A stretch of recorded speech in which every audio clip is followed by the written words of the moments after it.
サイドの方の空いてるお席にお書きくださいませ。まもなくアマルディープシンパティア次官率いる訪問団が到着いたします。到着いたしましたら皆様拍手でお迎えくださいませ。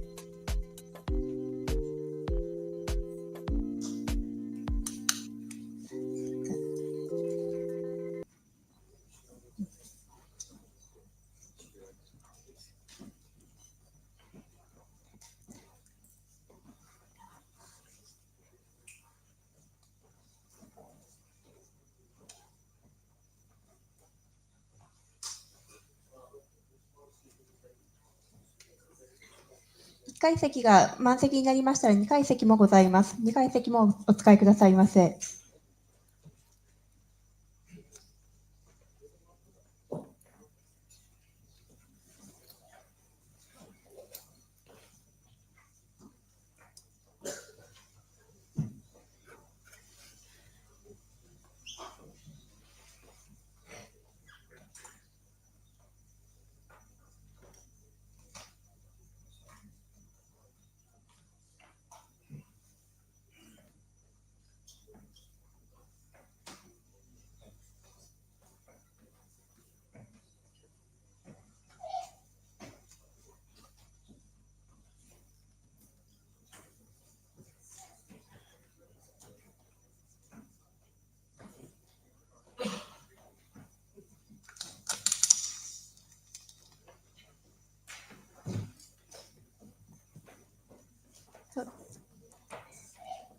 Now the delegation member has arrived. Please welcome them.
Thank you very much for your participation to our seminar on next generation partnership between India and Japan, manufacturing and investment opportunities in India today.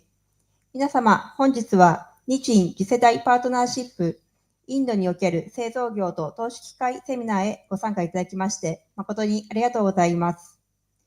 To begin today's event, may I invite Ms. Devjani Chakrabarti, Minister Economic and Commerce, Embassy of India, Tokyo, to give opening remarks. はじめに、駐日インド大使館経済商務担当講師、デブジャニ・チャクラバルティより開会挨拶をいただきます。Good evening, everybody.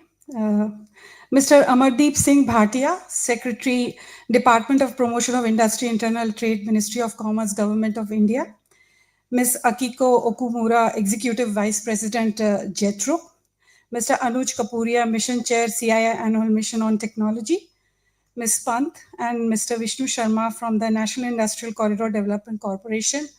Ladies and gentlemen, it's my distinct honor to welcome you all to this very important and focused event on next generation India-Japan partnership and advancing the vision of Make in India in Japan. In fact, this is the first seminar that we are having after our Honorable Prime Ministers met each other at the end of August 2025. During this landmark visit, India-Japan unveiled a joint vision for the next decade, outlining 8 key directions which will shape our future together. One of the most remarkable outcomes of this visit was, of course, an investment target of 10 trillion yen from Japan to India over the next decade. An equally transformative action point was around human resource exchange, where we envisage a movement of 500,000 personnel between India and Japan, and which includes 50,000 skilled and semi-skilled Indian professionals to Japan in the next 5 years. Friends, we are deepening our cooperation under SEPA and also India-Japan Industrial Competitiveness Partnership. And today we had the most wonderful seventh meeting, for which the Secretary has traveled all the way from India to be part of that meeting. At the same time, last year in December, Economic Security Initiative was also launched, which covered critical technologies like semiconductor, clean energy, AI, resilient supply chains. Mobility has been a very niche area of cooperation between India and Japan. This time, our leaders launched the Next Generation Mobility Partnership, the India Japan Clean Energy Partnership, where we are talking about green hydrogen, circular economic solutions, which will make our growth both green and future proof. And you'll be also happy to know that a lot of synergy is already built between the countries in frontier research in quantum sciences. Space cooperation has reached a new height with the which includes the LUPEX lunar mission as well. Apart from that, the small and medium scale industries is a backbone for both our economies, and more synergies are going to be explored in the coming times.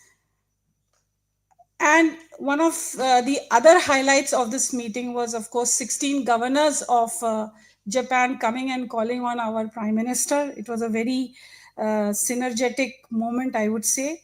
And this has helped to deepen state and prefectural engagements. And in that light, 2 business forums were also launched in Kansai and Kyushu. So, ladies and gentlemen, the essence of Make in India in Japan is not just about manufacturing.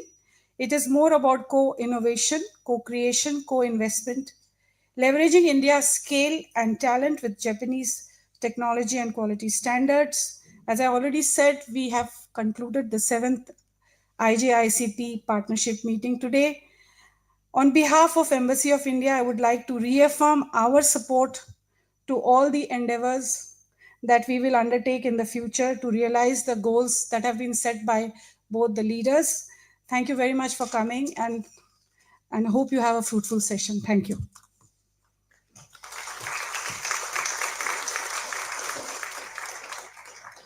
Thank you, ma'am, for the remarks. Now, may I request Mr. Amardeep Singh Bhatia, Secretary, Department for Promotion of Industry and Internal Trade, DPIIT, Ministry of Commerce, Government of India, to make keynote remarks. 続きまして、インド商工省産業国内取引推進局事務次官アマルディープ・シン・バティア様よりご講演をいただきます。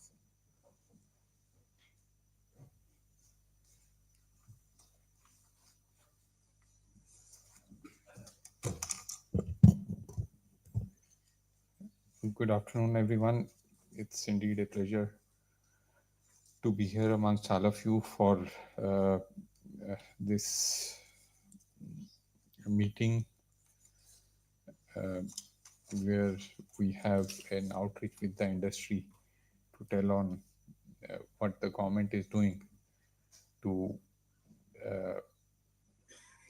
meet the target of becoming a developed country by 2047 and what are the opportunities it's throwing for all of you, the industry globally, especially in Japan. I would like to thank all of you for taking your time out for coming for this meeting. I'm indeed grateful to all of you for this. The annual business meeting, India-Japan annual business meeting had happened some time back when the 2 prime ministers, the Prime Minister of India, Mr. Modi, and the Prime Minister of Japan, Mr. Ishida, had met. And it was a historic meeting in terms of the announcements which were made. Number of announcements were made to deepen the already deep relationship that India and Japan have. We have age-old ties. We have cultural ties which run into centuries, run back to centuries. We had gone to Osaka and visited Nara, and we could see the Buddhist temple there, the Buddha there, the largest Buddha in Nara. Such an impressive temple, the details with which it has been constructed, and not once, twice, but this is the third time I think it has been made, also indicates the dedication and the depth of connection which has been created on account of a philosophy which traveled centuries ago from India via other countries into Japan and has now become part of life here.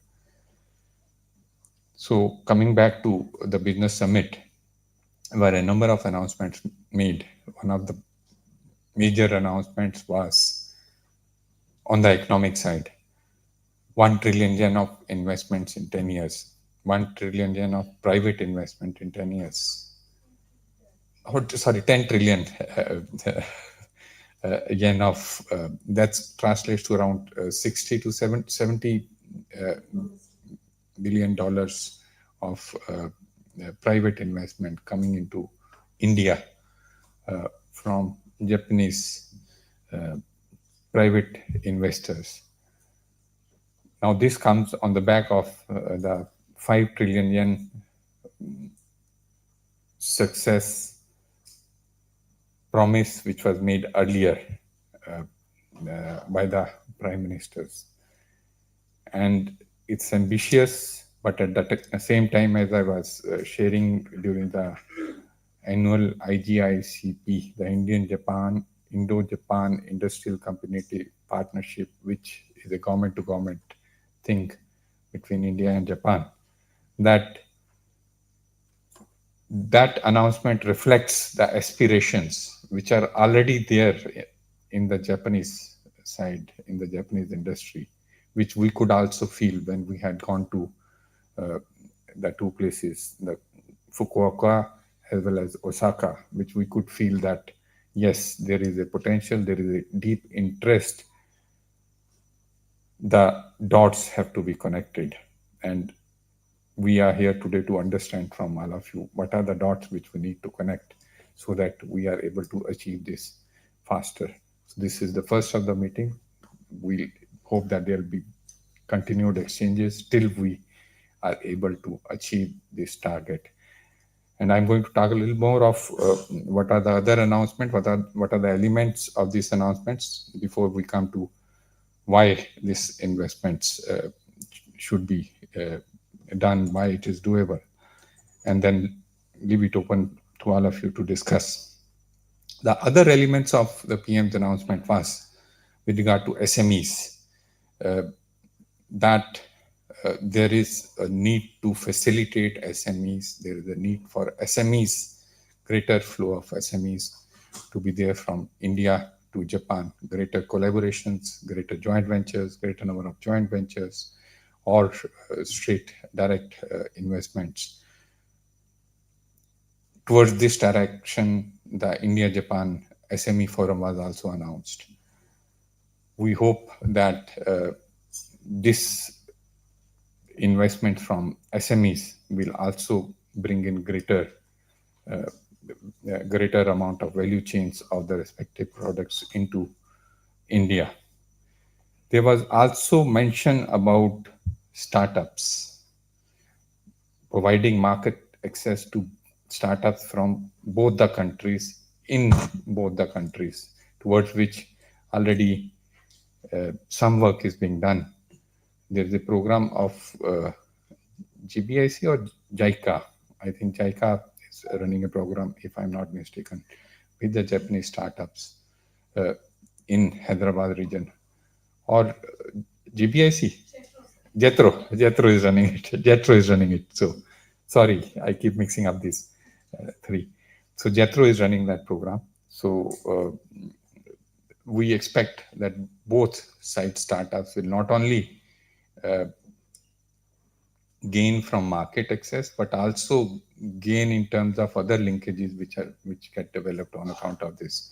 Gain from the access to facilities, access to research facilities, access to innovation facilities, access to IPs, access to collaboration with like-minded startups and innovators. And that can actually be a game changer, not only for the two countries, but also for the world at large.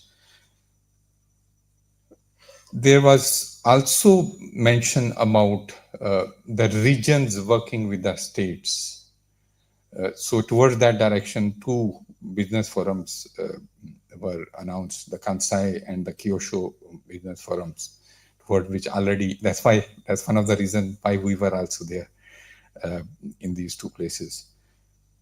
And we expect greater movement of businesses between the states, greater cooperation happening between the states and the regions in Japan.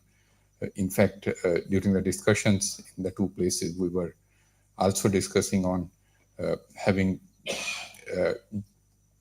prefecture level business movements happening at a regular basis in all the 6 prefectures of the Kansai region and all the 7 prefectures of the Kyushu region. And similar exchanges can take place in the other regions also. There were sector level MOUs cutting across in various sectors, including AI and so on also. There was also a commitment on getting 5 lakh people, 5 lakh professionals from 5 lakh professionals, but including around 50,000 semi-skilled people also, around 4 lakh 50,000 professionals plus semi-skilled, around 50,000, to also come from India to Japan to meet the growing need of Japanese industry on account of the demographic changes which are taking place, and also the recognition of the skills and talent which the Indian education system is producing. And some of it, we could also feel some of the demand for this, we could also feel in the field meetings that we had in the two places. There, if you look at the entire set of announcement, there's this sense of partnership and sense of pushing everyone to work together so that the quality, the competitiveness part of it is ensured, and there's a win-win situation for both sides, for both India and Japan, for businesses in India as well as businesses in Japan. And that's the spirit in which these discussions have taken place. And we expect to harness that feeling. We expect that this feeling is taken forward by all of you who are present here today. Coming to the India story, although all of you will know about the India story, but just to remind, we have been growing at a pretty rapid pace, fastest growing economy, around 6.5 to 7%. But more than that, we have a very clear target, a clear goal of becoming a developed nation by 2047.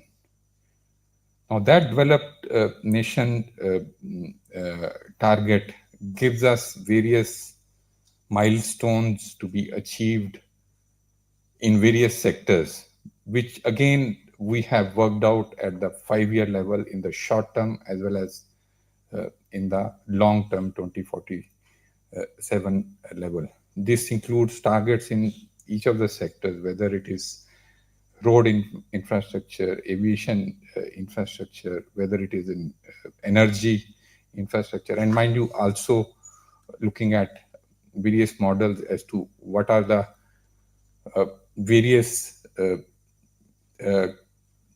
paths which need to be followed so that we also meet the 2070 target which our Prime Minister has announced for meeting the climate change requirements to the world. Now, the numbers which are thrown up, the demand numbers which are thrown up are very attractive. In the power sector, for example, I was sharing of course, one of my friends said, how are you expecting to achieve it? And that's the challenge why we are here. In the power sector, for example, we have a present status of around 1456 kilowatt hour which we consume per capita, which by 2030 should go up by to 2000 kilowatt hour per capita, and by 2047 should reach around 4000 kilowatt hour. Now, in order to do this 484 gigawatt which we consume now should reach 736 gigawatt of energy generation by 2030 and 2058 gigawatt by 2047. Now you go further down. This would also, there's a breakup on the renewable energy component, also part of it, and which also looks at what are the additional transmission lines in terms of circuit kilometer, 1000 circuit kilometers that have to be installed. So from 496 present to 633 by 2030, and 994,000 circuit kilometers by 2047. The transformation capacity, the transformers required would grow from 1370 gigavolt ampere to 2023 gigavolt ampere by 2030 and 4827 GVA by 2047, which again translates into the amount of CRGO steel required of around 4 lakh metric ton by 2030, and we don't have all of it installed. This also means the HVDC requirements, which my friend in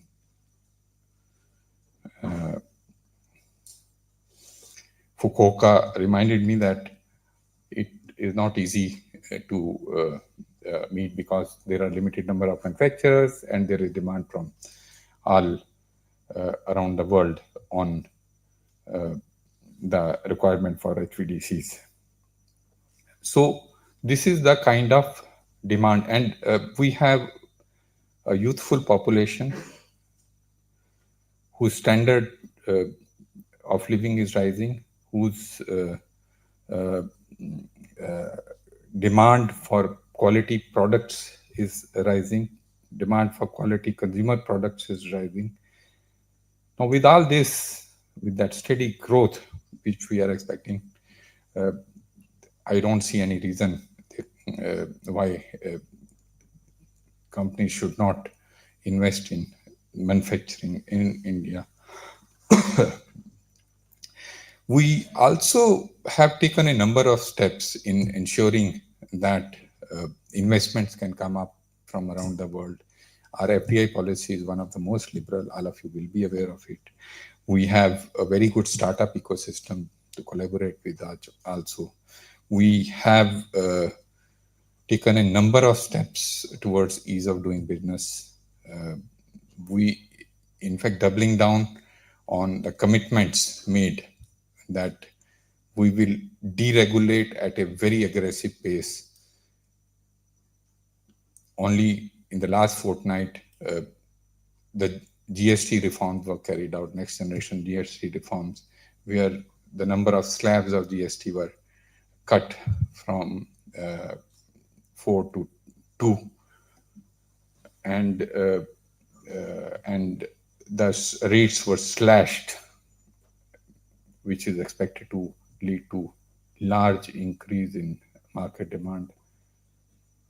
The slab, for example, for passenger cars was cut from 28% to 18% for the smaller cars, which again is a huge reduction, and similar reductions were there across board for many more.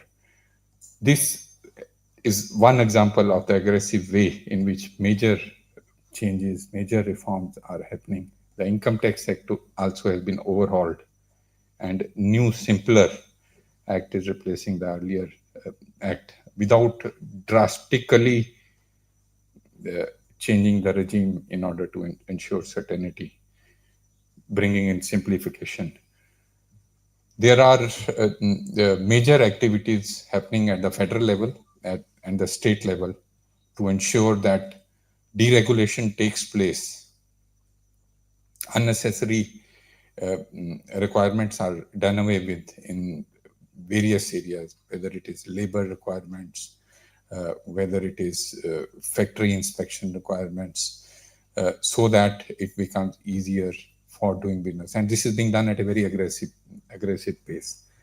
With all this, we are hoping that not only demand will continue, investments will also grow, and this is an opportunity for all of you to participate. I would also like to mention there are various policies in place which have been availed by companies, these production-linked incentive schemes, which have yielded major results in some sectors. Semiconductors is one area where we've seen major investment flows coming in, and an entire new ecosystem is being set up. We have the smartphone area where a lot of investments have again flown in, and India has become one of the largest suppliers of Apple iPhone in the world. iPhone 17 also was manufactured in India, and quite a lot of the components go from Japan into making the smartphone. But we are looking at greater movement of the supply chains closer to the final assembly lines. Toward this, schemes, policies are also in place for promoting component manufacture in the country also. There are also policies in place for green manufacturing, also for e-mobility in critical minerals and rare earths also. Rare earths, especially, we are launching a scheme very soon. Capital goods and industrial machinery also, there's a lot of promotion happening. In fact, the demand itself of capital goods in India should be attractive enough for industries to come in. With this background, I would like to pitch in saying that this is the right time. This is the right time when all of you should come in. There will be presentations after me. They'll go into more details. This is the right time for you to come into India, either expand whatever you are doing or set up new facilities, spread the word around in the industry chambers in Japan, and whatever facilitation is required, we are there. Invest India is an arm of the government of India, which looks at investor facilitation at the federal level. In addition, at the state level, arms are there. Invest India can help you in grounding very quickly. We have the plug and play facilities of industrial parks. There'll be a presentation on that also, on industrial plug and play industrial land available, where quickly small and medium enterprises can go and set up their companies. Larger firms also are more welcomed. In Auric Toyota in Aurangabad area, Toyota is setting up a major facility and is taking along entire set of suppliers for which land was very easily available. So let us come together and jointly realize the vision vision laid down by the leaders of the two countries, and use the technological advancement which Japan has, the advantage of technology and the advantage of scale, domestic market, future domestic market, and also the possibility of using that market to access other markets in Africa, in EU, and other regions where we are aggressively having trade agreements.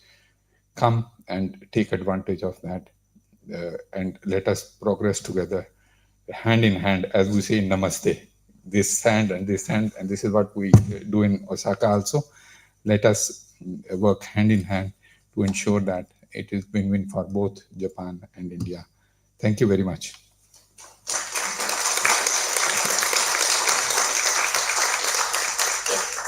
Thank you, sir, for your remarks. Next, I would like to request Ms. Akiko Okumura, Executive Vice President, JETRO, to make remarks. 続きまして、JETRO 理事、奥村明子様よりご挨拶をいただきます。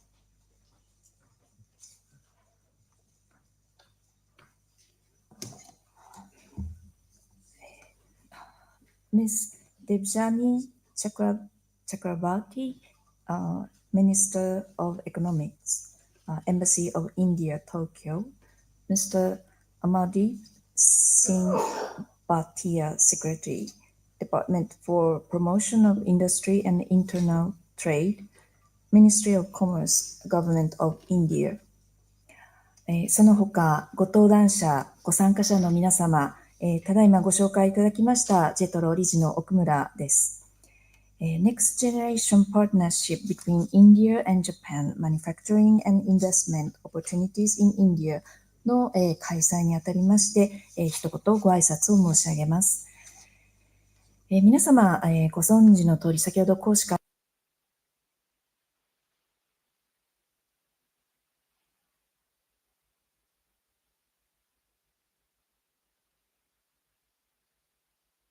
and the Ministry of Economy, Trade and Industry and the business organizations and India Economic Forum.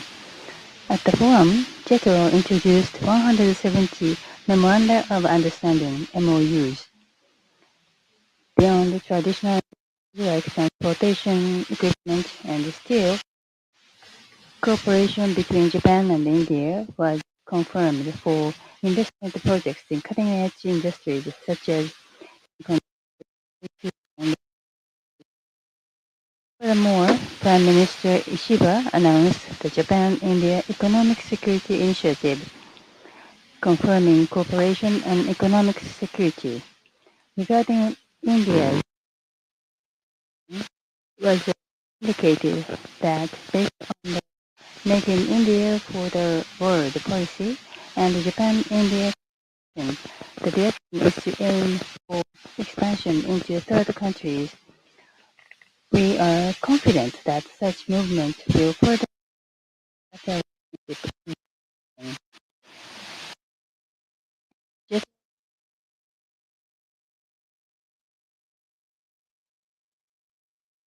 their operations. This demonstrates the very strong momentum Japanese companies have toward India, with manufacturing being the most promising sector.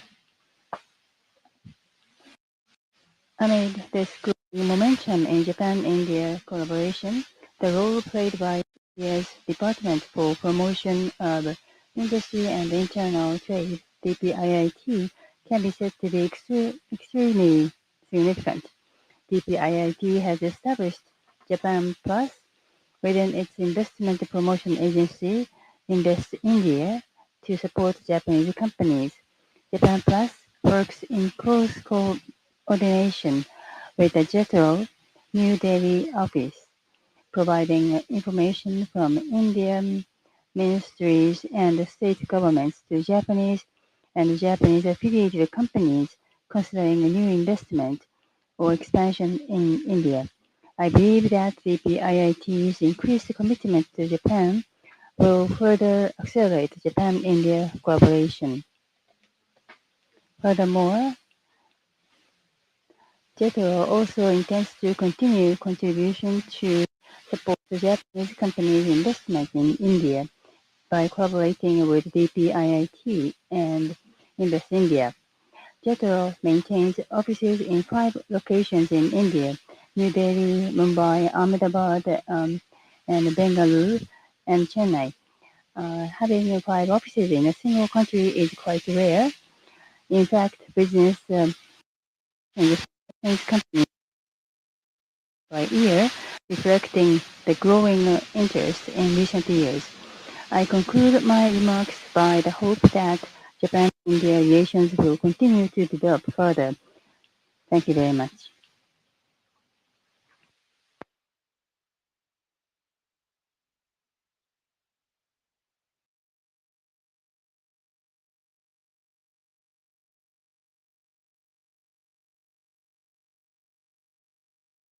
Technology and IP, and founder and CEO of Novas High-Tech Robotics Systems, to make a presentation on technology opportunities in Next Generation Partnership。続きまして、インド工業連盟技術と知的財産に関する年次ミッションチェア、アヌジ・カプリア様より次世代パートナーシップにおける技術的機会についてご講演をいただきます。Namaste. Good afternoon, everybody. Respected Secretary DPIIT, Mr. Amardeep Singh Bhatia, Ms. Chakrabarti, Embassy of India, Japan, Additional Secretary, Ministry of Heavy Industries, Mr. Hanif Qureshi, other honorary dignitaries, ladies and gentlemen. It is a pleasure and an honor for me to present on behalf of CII, which is an ABEX industry body of India, to this august audience. The focus of my talk today is on the technology opportunity for next generation collaboration between India and Japan.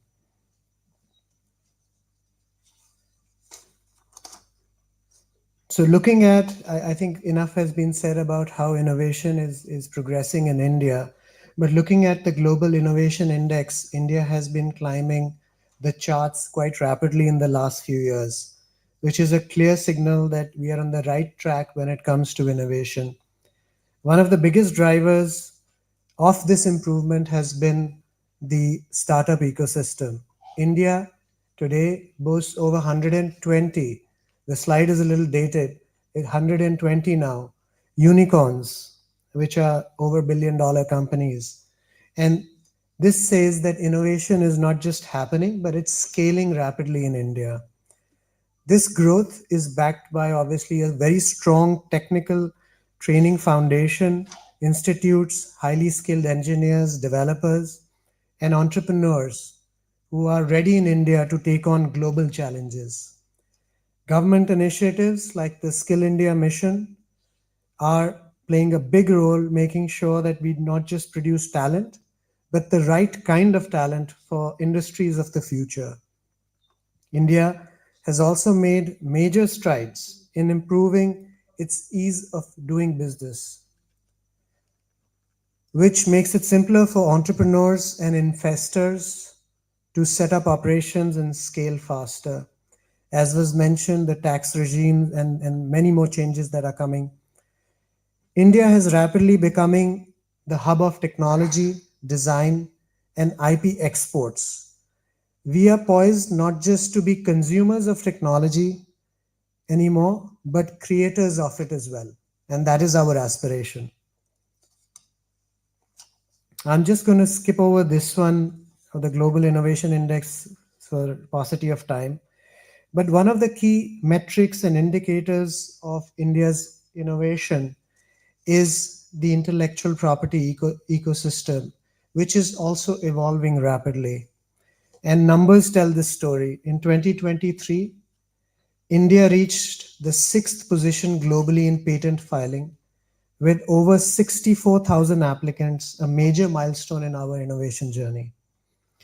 Even more exciting is the fact that it represents 15.7% growth compared to the previous year, and 5 years in a row of double-digit growth of patent filing.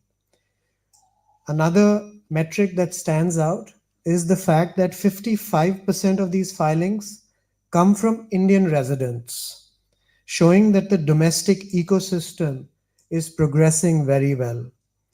Not just in patents, India has also been in the top 10 for both trademarks and industrial design filings, proving that we are strengthening our footprint in brand creation as well as design innovation.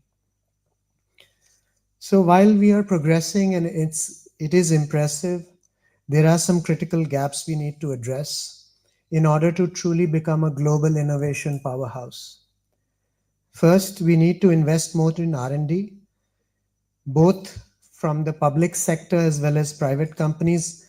Our spending is still at the low end in terms of global leaders. And closing this gap is essential for remaining competitive. Secondly, we also have to strengthen the industry academia collaboration. Our universities, as you know, produce world-class talent, but we need to ensure their research translates into real-world application and commercial usage. Apart from spending more in R&D, we also need to look at the effectiveness of this, making sure that investments are focused on solving the right problems and create market-ready innovations. We are in progress of benchmarking our practices with the global best, whether it's related to IP management, where we had lots of discussion with our counterparts here in Japan in our delegation, product development and management, incentivizing innovation. We can learn a lot from ecosystems like Japan and other geographies. Finally, we have to get better at technology commercialization. Unfortunately, though our patents are increasing, but there's only 3% of the patents which actually make it to market, leaving a lot of headroom for growth and a lot of untapped potential. As far as India and Japan go, I think we have had a wonderful collaboration so far already. We have some very exciting areas that we are working with in semiconductors, and much of this has been said, but let me, at the extent of repeating, there is an MOC that has been signed with Rapidus, Tokyo Electron, which is supporting Tata Electronics, as was mentioned by the secretary. The iPhone 17 is being built out of India, which is a moment of pride for us, which is laying the ecosystem for India's chip manufacturing. Next generation wireless. So a lot of our IITs are working on bleeding edge technologies. IIT Hyderabad is working with Sharp and VSIG for beyond 5G and 6G research. So we are actively pursuing that. Through the India-Japan digital partnership, both nations are boosting their ICT, startups, and industrial competitiveness. On infrastructure, the Mumbai-Ahmedabad bullet train with JICA support is a flagship example of it. We also see joint efforts in sustainability, like the Yamuna Action Plan. Since I'm a resident of Delhi, so this is very close to my heart, and the Kyoto-Varanasi partnership on heritage and water management. In space, with ISRO and JAXA are working together on LUPEX, as was mentioned here earlier, exploring the moon's poles. Indian and Japanese startups are also teaming up on space debris solutions with projects like the orbital lasers and InspecCity. In energy and environment, we have the micro substation project with Tata Power and DDL using Japanese photovoltaic PVT technology. In renewable energy, Sumitomo and Ampen are partnering on a JV with a target of 1 gigawatt of energy transition. These collaborations show that India and Japan are working together in and across high-tech fields, sustainability for the future and sunrise sectors. India and Japan are building these technologies grounded in shared values and mutual respect. Both nations are committed to special strategic global partnership and are strengthening their collaboration in technology, trade, security, and skills. Over the past decade, growth has been driven by investment, people to people linkages, and over 70 dialogue mechanisms. Looking ahead, the joint vision for the next decade, which focuses on 8 pillars, as has been mentioned, I won't repeat it. This roadmap set us stage, and now it's for industry to take this forward. And we at CII are happy to partner in that.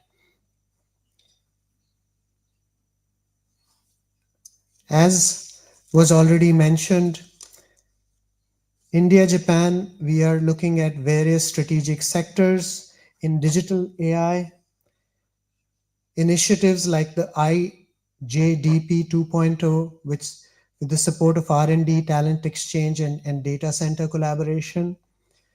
For startups and innovation, the GC is driving cross-border funding and pilot projects have begun. In science and space collaboration, of course, Keck, Beamline, Lotus, and Secura exchanges. Emerging technologies in quantum, clean technology, biotech, geospatials, disaster management are key areas of cooperation.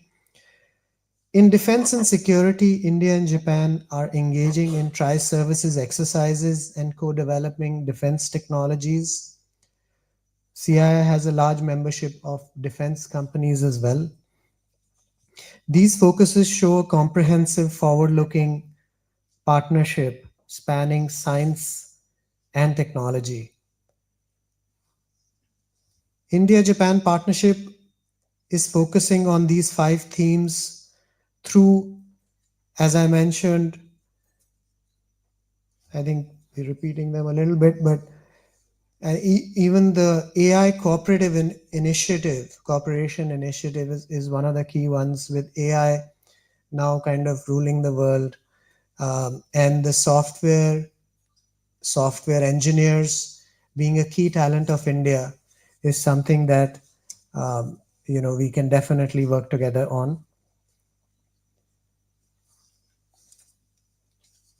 I'll skip this one and come to the final point.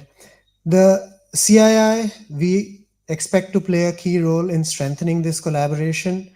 CII roadmaps for AI, clean tech, semiconductor to set up joint R&D clusters, organize AI hackathons, and run industry academia forums. For startups and SMEs, innovation initiatives including B2B matchmaking, and Indo-Japan Accelerator, VC Connections, and Annual Tech Summit we are piloting new ideas and POCs with that. Talent development efforts, which we are already doing to support and train professionals. In emerging technologies, the India-Japan Tech Forum, we will focus on advanced materials in quantum tech, biotech, including medical devices. CII is also encouraging industry participation in deep tech and space technology. And finally, in IPR and standards, a joint forum will focus on technology transfer and IP rights, which is a key focus area and a concern from Japanese companies, as we heard. We believe together these initiatives will ensure that the collaboration becomes tangible, practical, and actionable, leading to the mutual benefit of both nations. Thank you.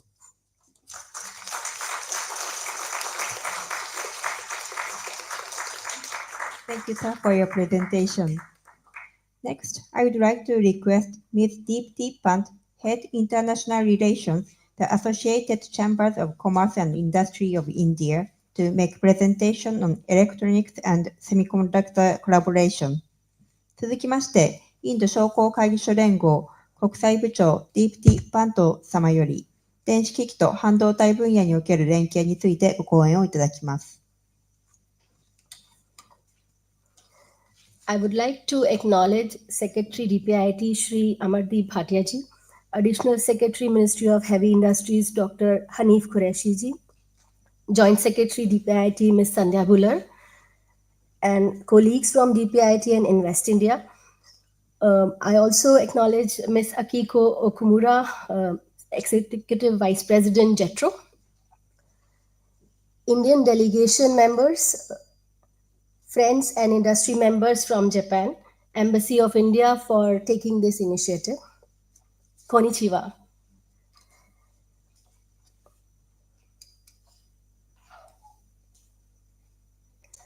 So today I will be giving you a snapshot about the India-Japan electronics and semiconductor collaboration.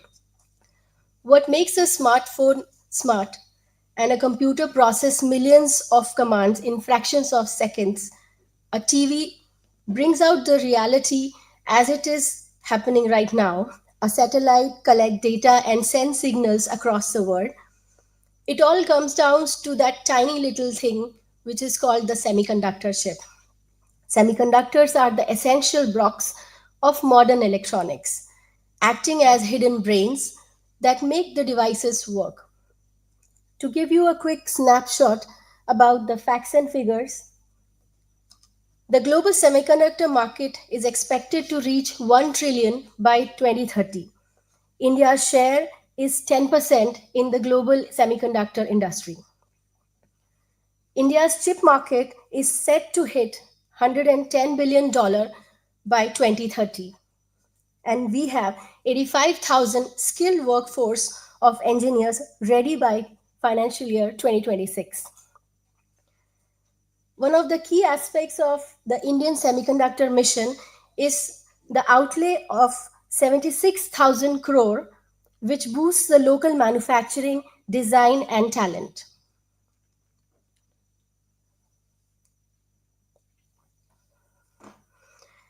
To give you an idea about the size of the Indian semiconductor industry, as we see from 2023 to 2024-25, there has been a steep jump, and 2030 we are expecting a $110 mark.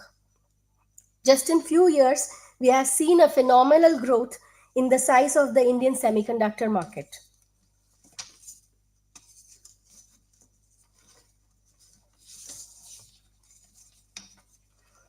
The India's chip boom is an investor's gold mine. The time is now. From the early age, semicon investors, startups focused on the chip design, AI-driven semiconductor solutions, and edge computing are gaining traction, and companies innovating in this space are ripe for early stage funding. In deep tech and R&D investments, India's academic institutions and research labs are increasingly collaborating with the industry players to develop next-gen chip technology. Investing in R&D-driven companies can yield long-term gains. Supply chain and infrastructure, the rise of semiconductor fabs, testing and packaging facilities means increased demand for suppliers, raw materials, and logistical solutions. AI, IoT, and EV integration, the growing demand for chips from AI-driven businesses, autonomous vehicle technology, edge computing, and quantum computing startups is set to drive a new wave of semiconductor-led innovation, particularly in high-performance computing. As mentioned by our Honorable Prime Minister of India, today India inspires confidence in the world. When the chips are down, you can bet on India. Behind this confidence, we have the confidence that our trusted partner, Japan, is with us. To give you a snapshot about the Indian electronic industry, our Indian electronic industry, component equipment manufacturing sector, is a high growth investment opportunity driven by government support, increasing domestic demand, and global market integration, which is giving a 23.6% year-on-year increase in electronic goods exported. Our electronic market is projected to reach $300 billion by 25-26 and $29.12 billion electronic goods are exported in the financial year 23-24, with a year-on increase of 23.6%. We are the second largest mobile phone manufacturers in the world, with $15.5 billion exports in 2024.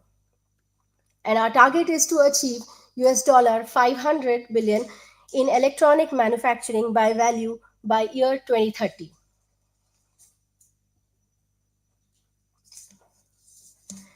To encourage and promote this ecosystem, our government has brought various schemes. Just to give you an idea about some of the key schemes which the Government of India has promoted, PLI incentive schemes. They are basically, so PLI incentive schemes. We have the Semicon India program, which is a key program that sort of supports National Semiconductor Mission, NSM.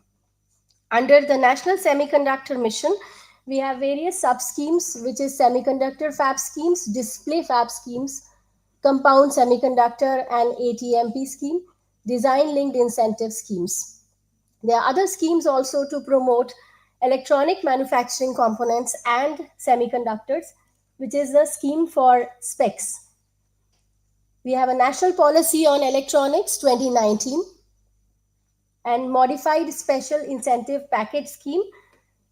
We have Electronic Manufacturing Cluster Scheme and Phased Manufacturing Program, Electronic Development Fund, and Open General License. There are strategic project approvals, 10 key fab and packaging units approved across states, ensuring regional growth and supply chain resilience. We can explain more and discuss after the session about more about these schemes and how you can get more information about these schemes through the various government portals. To give you an idea about who we are, we represent ASSOCHAM, Associated of Chambers of Commerce and Industry. We are the leading national chamber of commerce and industry in India, established in 1920 with a legacy of 105 years. Some of the key Indian presidents and prime ministers have honored ASSOCHAM with their presence. Indian business government leaders and senior business leaders have represented ASSOCHAM at various forums. Our key vision is to be the knowledge architect of India and provide a conducive business environment to our businesses. We have 15 regional offices across India, 270 plus associations, national and international, and an outreach of 450,000 members, direct and indirect, across various sectors in India. Some of the key sectors where we have got expertise is digital economy, banking and financial sector, sustainability, manufacturing, MSMEs, food and agriculture, infrastructure, logistics and real estate, and startup ecosystem. Thank you. Arigato.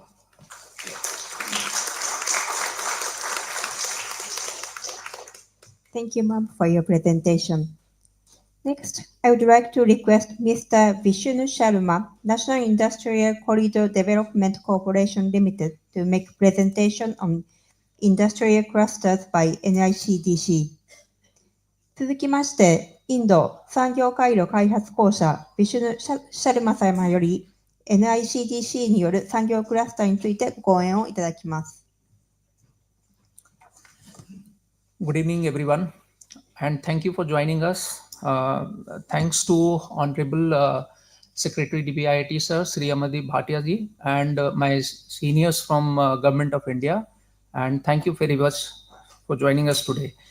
I am Vishnu Sharma. I am heading Corporate Affairs and Marketing in National Industrial Corridor Development Program, which is part of the DPIIT Ministry of Commerce, Government of India. And it is a privilege to address this forum, especially as we celebrate the 10th anniversary of India-Japan Social Strategic and Global Partnership. Over the years, Japan has emerged as one of India's most trusted and forward-looking partners in growth Today, over 1400 plus Japanese companies are operating in India.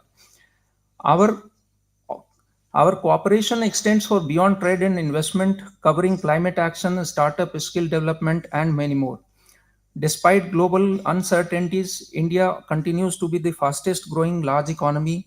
And as per JBIC from Japan, Survey 2024, India has once again maintained its position as the most promising country for the investment, especially in key sectors, including automobiles, electrical equipments, and electronics, chemicals, and others. India offers a dynamic market, a young, skilled workforce, and strong manufacturing potential, while Japan unmatched technological expertise, capital, and innovation together are complementaries, are shaping key sectors such as infrastructure and smart cities, digital technology, clean energy, healthcare, and manufacturing. National Industrial Corridor Development Program is a flagship initiative of Government of India aimed at developing greenfield industrial smart cities to transform India into a global competitive manufacturing hub.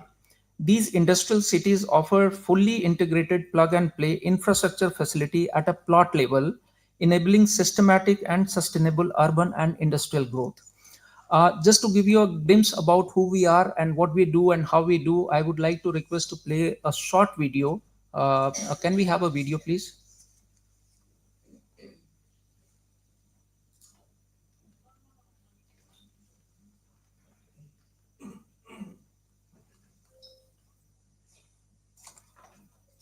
インド、世界で最も急成長する経済。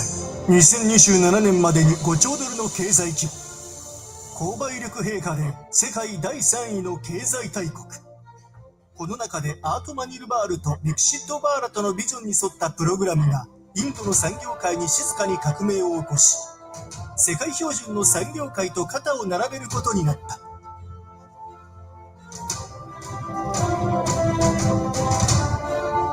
その使命は経済成長を促進し、投資を誘致し、グローバルバリューチェーンにおけるインドの地位を強化するグリーンフィールド工業スマートシティを創造することである。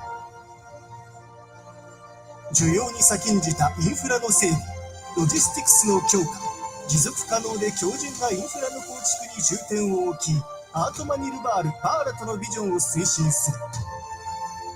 開発された4つのグリーンフィールドスマートシティの成功に基づき、次のような事業を展開する。グジャラート州にあるインド初のセミコンシティ、ドレゴーリック、マハラシュトラ州チャトラパティ・サンバジナガルのゴールデンアドレス、またはマハラシュトラ州アウランガーバードのチェンドラビドキン工業地区、ウッタルプラデーシュ州グレーターノイダ工業団地、マディアプラデーシュ州のビクラム・ウディウグトリ工業団地の4つのプロジェクトが建設中である。カルタナカ州トゥマクル工業タウンシップ、アンドラプラデシュ州クリシュナパトム工業地域、ハリナヤ州の統合複合物流ハブ、ナンダルチャウダリ、複合一貫物流ハブ、ダドリ、ウッタルプラデーシュ州。インド政府は6つのコリドーのもと、10州にわたる12の新しい産業スマートシティを承認した。すべてのプロジェクトで訴訟のない土地と包括的な環境クリアランスを含む必要なすべての承認が確保されている。合理化された単一窓口の許可システムにより、土地の割り当てから創業許可までがスムーズに行われ、産業界にとってのビジネスのしやすさ、イースオブドゥーイングビジネスが大幅に向上している。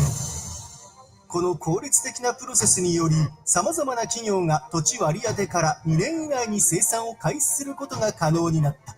これらの都市の重要分野には次のようなものがある。半導体、航空宇宙、防衛、製造業、グリーン水素、製薬、重工業、一般製造業、電子、白物家電、繊維、アパレル、食料加工、その他多数。優遇措置と分野別政策は、こうしたスマートシティのメーカーにとって重要な原動力となっている。州レベルの優遇措置と中央政府が提供する優遇措置の両方から恩恵を受けられるため、これらの立地は産業開発にとって非常に魅力的である。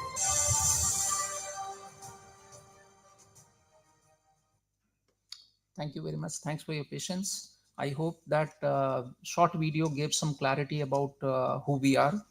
And this is one of the most ambitious project of Government of India.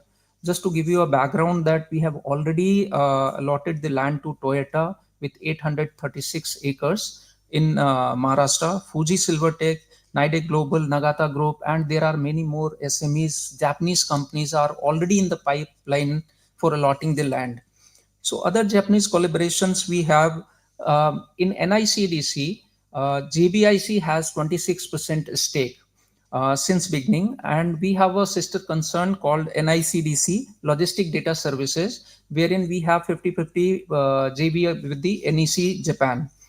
And apart from that, India and Japan also set up a demonstration model solar power project at Nimrana, Rajasthan, the country's first smart microgrid integrating solar and industrial backup. Can we go to the next slide, please? So, just because of the paucity of the time, I'm not running again the same information. You know better than us where India is there. So these are some key information about the country. You can just note down. Next, please.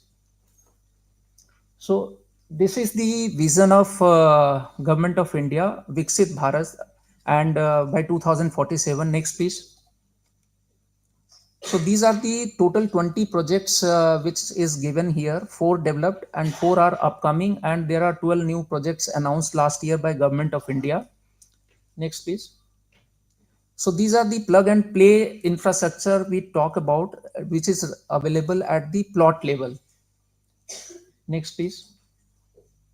So NICDC projects are focus sectors specific centric. So these are the focus sectors we are targeting from the Japan for each of the cities. Next, please. These are some highlights about our projects where the companies are operating and the social infrastructure. Next, please.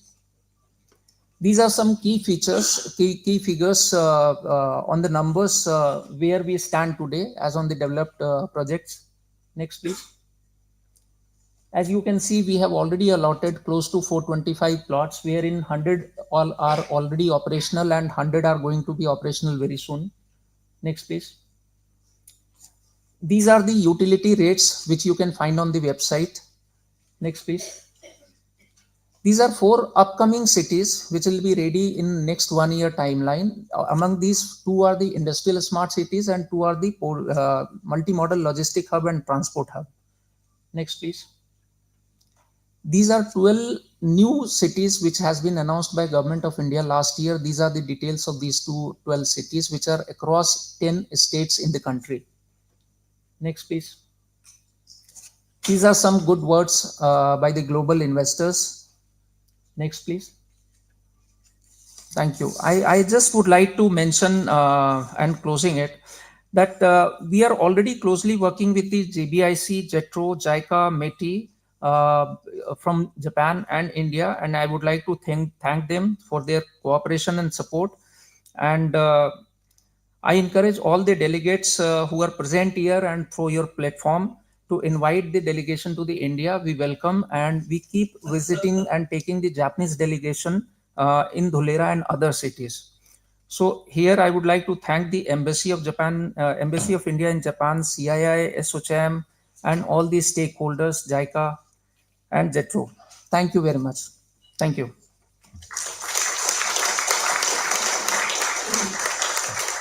Thank you, sir, for your presentation.